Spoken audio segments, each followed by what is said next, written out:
Hi, thanks for joining me. Today I'm going to be going over problem 1 from week 5 of the Invariants Summer Puzzle Competition. As always, I'll leave a link in the description below to the Facebook page of the Invariants where you can find more details of the competition. Anyway, this is a problem I'm going to be tackling today. We have dn being the number of positive divisors of a digit n. For example, d of 6 is 4 because if we look at the number 6, the only positive divisors it has is 1, 2, 3 and 6, and that's 4 numbers, so d of 6 is 4. We want to prove that this inequality here holds that the sum from k equals 1 to n of d of k is less than or equal to n times log n plus 1. So log here is the natural logarithm, so log base e, so n times log n plus 1. We want to prove this inequality holds. If you want to have a go at this problem, pause the video now and give it a go for yourself, and I'm going to jump straight into a solution.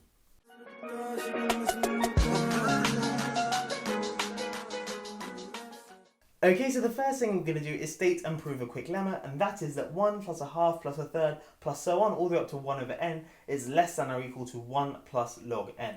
And now firstly, to prove this, let's just cancel the 1's from both sides. So we want to prove that a half plus a third plus so on all the way up to 1 over n is at most log n. And you can see I've already kind of started the proof. I've drawn on an xy plane and I've sketched the curve y equals 1 over x, and I've also kind of added in the integer points at the bottom here, and I've added on these rectangles here. So this rectangle, this first one here, it has width, well 1, because it's going from 1 to 2, and its height, well it goes from all the way up to the point where x equals 2, up to this curve here. So from there to there. So of course the area of this rectangle here is width 1 and height, well when x equals 2, this point here is just 1 over 2, so a half. So the area of this rectangle here is a half. Then if I add on the area of this rectangle here, well it's got width 1 and it's got height, well it goes up to the point where x equals 3 onto this graph, and that of course is just 1 over 3, so a third. So width 1 and height a third gives it area a third, and this holds for all of these rectangles here, all the way up to my last one here, width 1 and height n, so of course it's going to have area 1 over n like so. But hopefully it's clear to see that I can kind of approximate these areas, or bound them from above, but if I just look at the graph 1 over x, you can see all these rectangles lie below this curve here, so the area of these rectangles must be less than or equal to if I integrate from here up to here. And that of course is simply the integral from 1 to n of 1 over x dx, and that of course is just log x evaluated between n and 1. And of course when I plug in 1 into that, I'm going to get 0, so I'm only interested in our upper limit, which is log n. Like so. So this thing here is log n. So we've shown that a half plus a third plus all the way up to 1 over n is less than or equal to log n, which is exactly what we wanted to prove. So that proves our lemma. Let me clean up the whiteboard and we'll continue. Okay, so we just proved this guy here, 1 plus a half plus so on all the way up to 1 over n is at most 1 plus log n. And we also, remember what we want to show is that the sum from k equals 1 to n of dk is at most n times log n plus 1. Now, what we're going to do is make an observation of the numbers 1 through n. And we're going to ask ourselves the question, well, out of these numbers 1 through n, how many of them have 1 as a divisor? And hopefully it's quite clear that the answer is just n, because all of those numbers will be, you'll be able to divide by 1. So n of the numbers are divisible by 1, but notice that n is just the same as n over 1 and then the floor. So n over 1 of them are divisible by 1. Well, how many of them are divisible by 2? And the answer is the floor of n over 2.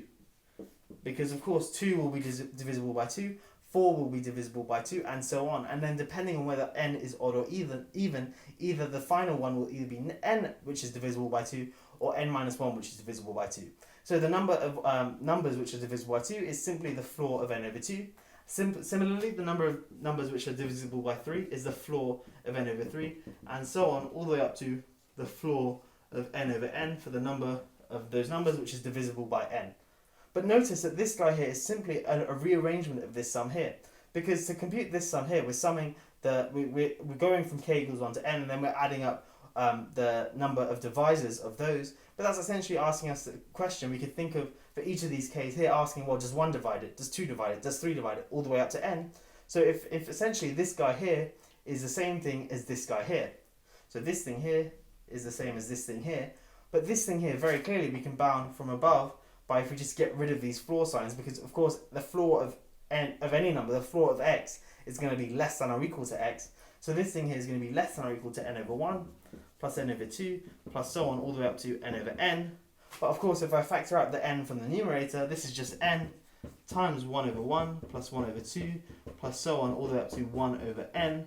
But this thing here from our lemma before is at most log n plus 1. And we get the inequality that we want to prove. Okay, so hopefully that has all made sense. We've shown that this, I guess the key step was showing that this thing here equals this thing here, and this thing here we can essentially just rearrange this sum to give us this thing here by just noting that this thing here gives us the number of positive divisors of each of the k's, but this thing here kind of writes that sum in a different way by noting, well, how many of those potential k's have 1 as a divisor, how many of those potential k's have 2 as a divisor, and so on. So we get this thing here equals this thing here, and the rest is pretty straightforward from our lemma before, and we get the result we wanted. Anyway, I'm waffling now. I hope that has all made sense. Thank you for watching. I'll catch you in the next one. Have a great day.